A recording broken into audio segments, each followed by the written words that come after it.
Assalamualaikum warahmatullahi wabarakatuh. Apa kabar teman-teman? Semoga dalam keadaan sehat dan bahagia. Senang sekali rasanya saya Ina Salma Febriani bisa kembali hadir untuk mendampingi proses belajar teman-teman hari ini di ruang tengah persembahan dari cariustad.id. Senang banget juga nih, hari ini kita sudah kedatangan Kak Nadia. Siapa sih Kak Nadia? Kak Nadia adalah seorang Certified Financial Planner, atau bahasa bagusnya Kak Nadia ini udah belajar banget nih soal keuangan. Jadi hari ini kita mau belajar tentang kemandirian finansial untuk perempuan. Perlu nggak nih? Kita sapa dulu ya Kak Nadia. Assalamualaikum. Waalaikumsalam. Sehat, alhamdulillah. Gimana tadi perjalanannya? Lancar? Apa macet? Lancar. Tadi masih pagi jadi masih lancar. Jadi oke ya. Oke teman-teman.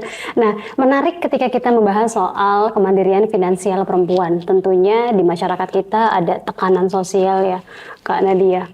Kok udah belajar tinggi-tinggi di rumah aja gitu ya. Ada harapan juga nih dari orang tua kita, tetangga kanan kiri. Itu sekolah tinggi kok nggak kerja ya? Atau kok dia cuma jadi ibu rumah tangga? Seolah-olah ini pilihan yang salah ya Kak Nadia. Padahal semua perempuan berhak punya pilihan masing-masing ketika memang dia sadar untuk memilih pilihan tersebut ya Kak Nadia ya. Nah, tapi berbicara soal kemandirian finansial ya, kita melihat bahwa dalam praktiknya Sayyidatina Khadijah, istri Rasulullah SAW juga bekerja, bahkan punya penghasilan sendiri ya Kak Nadia. Dan dari penghasilan itu beliau mensupport dakwahnya Nabi. Ini Masya Allah luar biasa. Nah, kita akan bahas dengan Kak Nadia soal ini. Gimana sih Kak Nadia kalau melihat dari kemandirian finansial perempuan ini, perlu nggak sih sebetulnya perempuan tuh punya penghasilan sendiri? Oke. Sebelum sampai ke perlu nggak punya penghasilan gitu ya, sebetulnya kan sebagai perempuan atau kita sebut orang dewasa gitu, itu pasti kan perlu punya keberdayaan. Finansial tuh salah satunya gitu kan ya, keberdayaan finansial. Nah, yang pasti ketika mencapai keberdayaan tersendiri itu akan menambah rasa kepercayaan diri dan rasa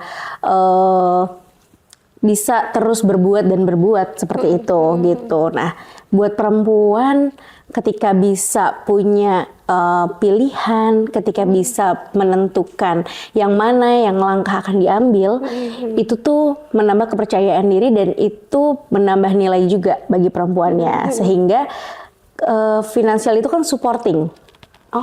Gitu ya, supporting. Ketika finansialnya itu berdaya gitu ya, ketika punya kemandirian untuk mengatur atau punya keberdayaan untuk memilih sesuatu, nah itu tuh menjadi nilai plus sih buat perempuan itu, gitu. Sehingga ya kemandirian finansial ya jadi salah satu bentuk keberdayaan juga buat perempuan itu. Jadi berdaya adalah sebuah pilihan. Betul. Ya? Pilihan yang bisa diupayakan semua perempuan gitu ya, maksudnya Kak Nadia ya. Iya, betul. Dengan demikian ini perlu berarti ya perempuan memiliki pilihan dan dia mengambil itu dengan sadar gitu ya. Betul. Ya, dengan tanpa harus merasa apa ya. Kadang-kadang perempuan bekerja juga merasa kayak bersalah gitu sih Kak Nadia. Bekerja dengan meninggalkan anak. Padahal tugas juga mulia ya. Tapi seringkali dia dibatasi oleh pikirannya sendiri, rasa bersalahnya sendiri. Sehingga kalau pendapatan lebih gede dari suami gitu nih Kak Nadia, yang hari-hari ini terjadi gitu ya.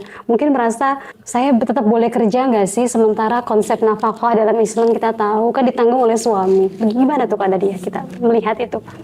Oke, kalau dari sisi finansial sebetulnya ya sebagai pasangan, ketika ada momen saling, dalam hal ini adalah saling support dalam hal finansial, itu tuh bisa menambah poin penting dan bisa menambah keeratan juga dalam hubungannya gitu ya.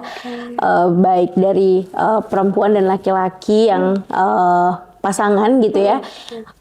Mereka sama-sama bisa jadi tim sebetulnya gitu ya. Dan ketika sudah menjadi pasangan, pasti ada kesepakatan-kesepakatan seperti itu.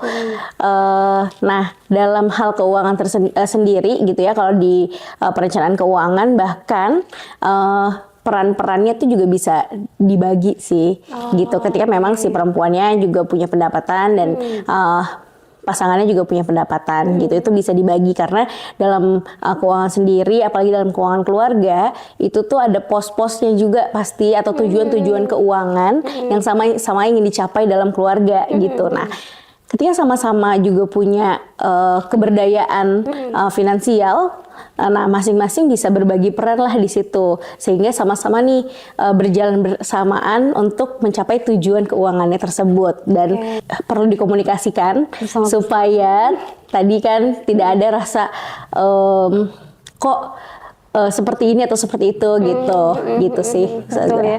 Jadi intinya bukan siapa yang paling besar pendapatannya, tapi yang kuncinya pertama dari teman-teman komunikasi dengan pasangan. Jadi kalau kita sudah menikah, kita ingin memutuskan bekerja, entah di luar atau kerja di rumah, kan sekarang udah banyak pilihan ya, karena dia udah banyak pilihan, dan ketika kita mengambil itu dengan sadar, tidak mengganggu tugas kodrati kita, maka yang tadi kayak Kak Nadia bilang ya, komunikasikan dengan pasangan agar tidak ada perasaan-perasaan yang tidak enak gitu ya. Sementara kita tahu bahwa yang menanggung nafkah dalam keluarga adalah seorang suami. Ya, ini artinya bukan berarti perempuan nggak boleh punya penghasilan sama sekali kan begitu ya Kak Nadia. Dan menariknya apa yang Kak Nadia tadi ceritakan teman-teman, kenapa perlu berkomunikasi? Karena kita lihat role model dari rumah tangganya Nabi. Begitu Rasulullah juga mengizinkan istri-istrinya untuk tetap berkiprah di luar, tetap bekerja. Salah satunya ada paling menarik, ada Zainab binti Jahsy. Ketika Nabi saat itu sudah dekat ke waktu wafatnya beliau bersabda, setelah aku wafat maka istriku yang bertangan panjang akan menyusulku. Jadi para istri-istri Nabi saat itu mengukur tangannya kanan gitu ya. Siapa nih tangan kita yang paling panjang ya di antara kita? Karena habis ini mungkin kita akan cepat bertemu dengan Nabi, menyusul Nabi. Saking inginnya gitu ya. Tapi ternyata yang dimaksud tangan panjang Nabi di sini bukan dalam fisik, tangannya panjang gitu ya. Tapi dialah Zainab binti Jahsy, ummu masakin ya, perempuan yang diberi gelar seorang ibu yang sangat penyayang dengan orang-orang miskin karena gemar bersedekah dari hasil bekerjanya sendiri, dari hasil bekerja, tentu bekerja dengan izin kepada Nabi. Nabi, aku punya kemauan untuk misalnya memberi makan unta, untuk bekerja dengan fisik gitu ya, dan Zainab punya uang dari hasil apa yang dia pekerjakan seperti itu, dan uangnya digunakan untuk bersedekah. Ini yang dimaksud dengan tangan panjang tadi kan. Ini contoh bahwa perempuan kita punya banyak pilihan ya, karena dia ya di era digital ini apalagi untuk bisa memberikan kontribusi bagi keluarga, bagi masyarakat, karena tentunya dengan punya penghasilan sendiri boleh jadi ini akan menjadi pilihan yang ternyata memberdayakan kita di saat situasi yang kurang mengenakan. Betul, ya, betul. Gimana kalau Kak Anet melihat ini, misalnya dalam rumah tangga ternyata tulang punggung atau suami kita ternyata qadarullah misalnya ya, Allah ambil lebih dulu ya karena sakit atau karena apa, bagaimana kalau ada tadi?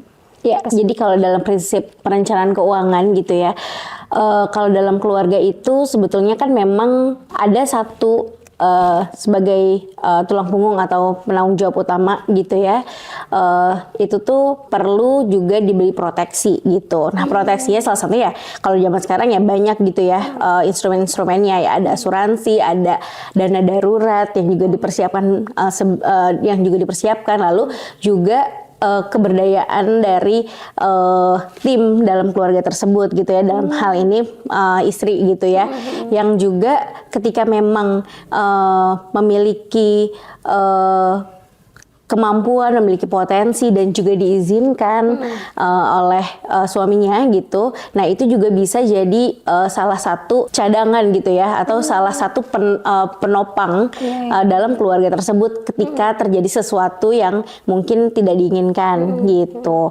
Nah, oleh karena itu ketika memang sudah dalam keluarga gitu ya menyepakati bagaimana jalannya tim ini gitu ya, keluarga ini, si ayah jadi pemberi nafkah utama, lalu ibunya juga yang juga berdaya gitu, lalu sama-sama menyepakati nih ada pos-pos yang kita juga perlu siapkan ketika nanti sesuatu terjadi gitu ya. Makanya kenapa pentingnya dari awal punya dana darurat seperti itu, pentingnya memproteksi si pemberi nafkah utama gitu.